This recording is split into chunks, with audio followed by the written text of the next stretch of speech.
Why birthday candles became a tradition, not what you think.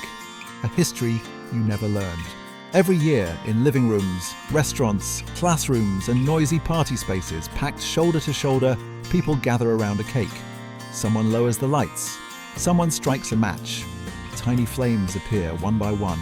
Then comes the song, the smile, the wish, and that familiar breath that blows everything into smoke. It feels innocent, warm, almost automatic. But this small ritual is much older, stranger, and more layered than it seems.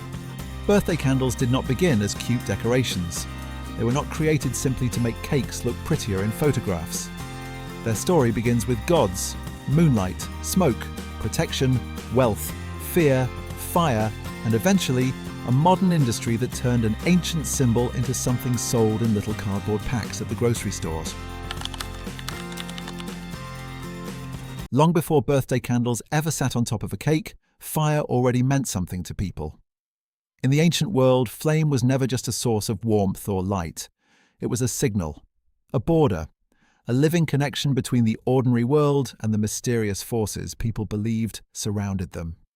One of the earliest roots of the birthday candle tradition leads back to ancient Greece, where worshippers honored Artemis, the goddess connected with the moon, hunting, wild nature, and childbirth. People brought round cakes to her temples, shaped to resemble the full moon. On top of those cakes, they placed small burning lights. The cake represented the moon. The flames gave it its glow. These were not birthday cakes the way people understand them today. They were offerings. The candles helped turn simple food into something sacred, something bright enough to be noticed by the divine. As smoke rose from the flames, people believed it could carry prayers upward. In a world without electricity, without streetlights, without easy explanations for every spark and shadow, fire seemed almost alive. A flame trembled, danced, consumed, and disappeared. It felt powerful enough to send a message somewhere beyond reach. At the same time, other ancient cultures were creating birthday customs of their own. In Egypt, the birth of a pharaoh as a god was marked at the moment of coronation. In Rome, birthdays were celebrated among elites, especially men with power, rank, and public importance. But those early birthday celebrations were not built around children, frosting, songs, or cheerful little candles. They were social, religious, and political events. The idea of placing flames on a personal birthday cake had not fully arrived yet.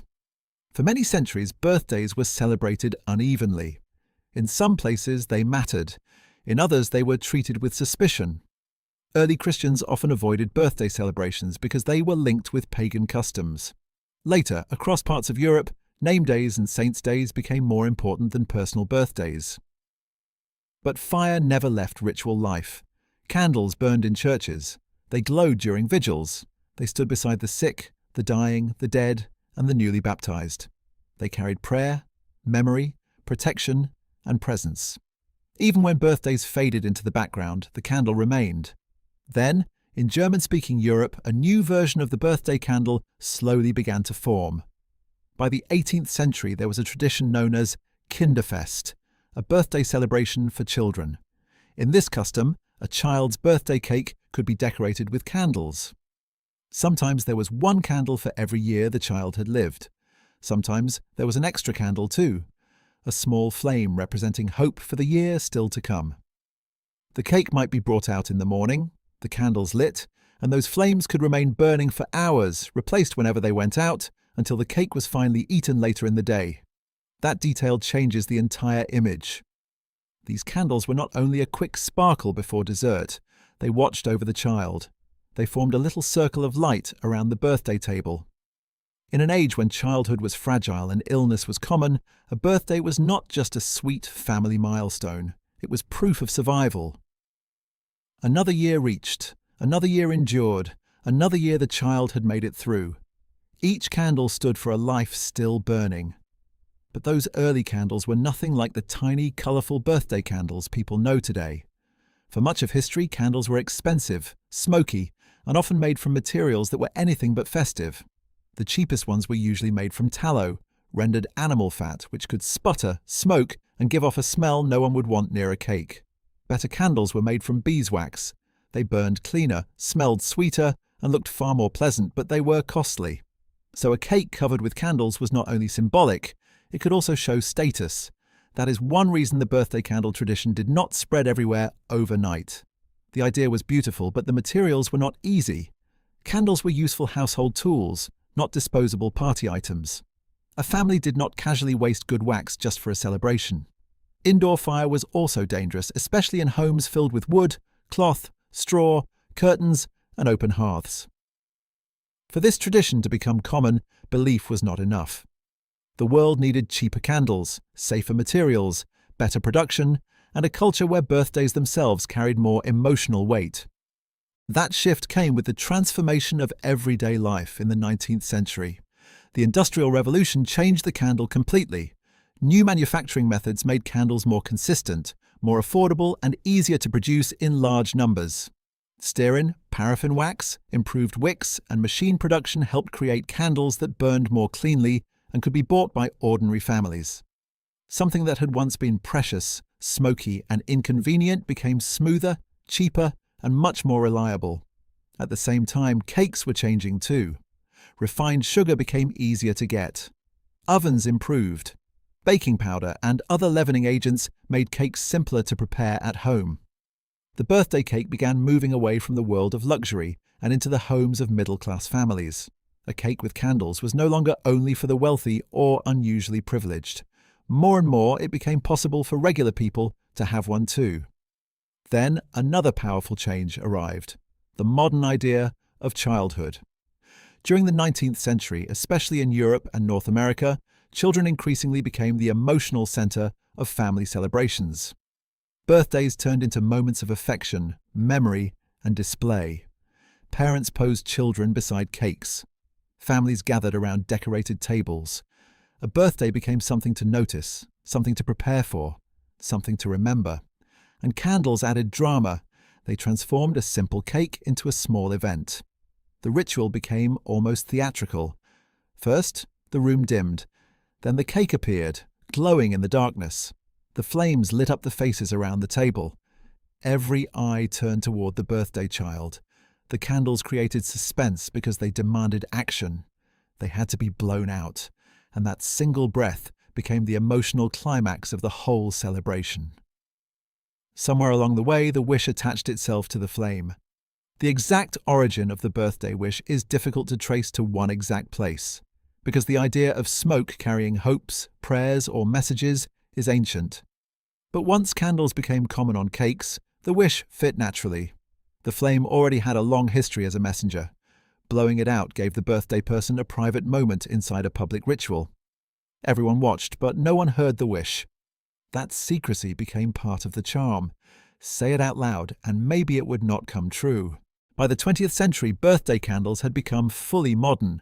Small candles were now being made specifically for cakes.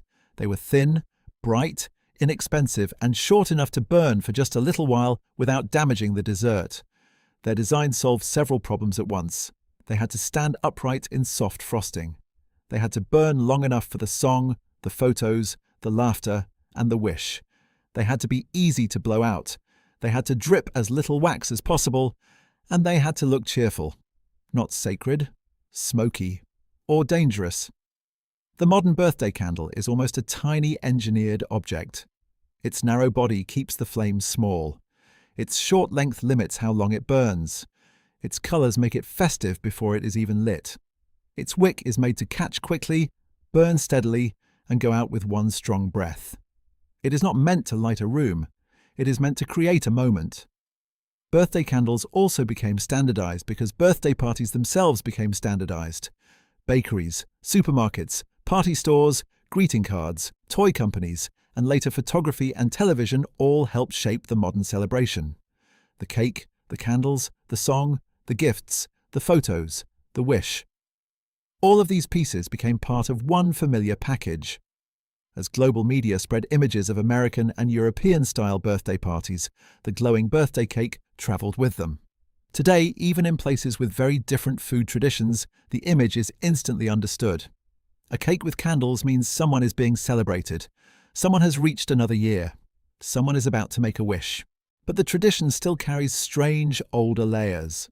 One unexpected twist is that the number of candles was not always simply the child's age. In some German customs, the extra candle mattered because it symbolized the light of life continuing into the next year. Another twist is that birthday candles were once connected to protection, not just celebration. The light was believed to guard the child from unseen harm. And the familiar act of blowing out the candles may carry echoes of older fire rituals where smoke was thought to send messages beyond the human world. There is also a modern twist hidden in plain sight. Birthday candles became popular just as ordinary candles were losing their original everyday purpose. Electric lighting made candles less necessary in the home but much more powerful as symbols. Once candles were no longer needed to brighten a room, they became perfect for ceremonies. Their fragility became their beauty. A small, temporary flame could make an ordinary cake feel special, almost ceremonial, even in a bright modern kitchen. So the birthday candle did not begin as a cute party decoration. It grew out of ancient offerings, sacred smoke, moon-shaped cakes, European childhood rituals, industrial wax production, and the rise of the modern birthday party. What looks like a simple flame in frosting is actually a compressed history of religion, technology, family life, and performance. Every birthday cake still repeats the old pattern. Light the flame, gather around it, make the moment visible, send the wish into smoke, and mark one more year with fire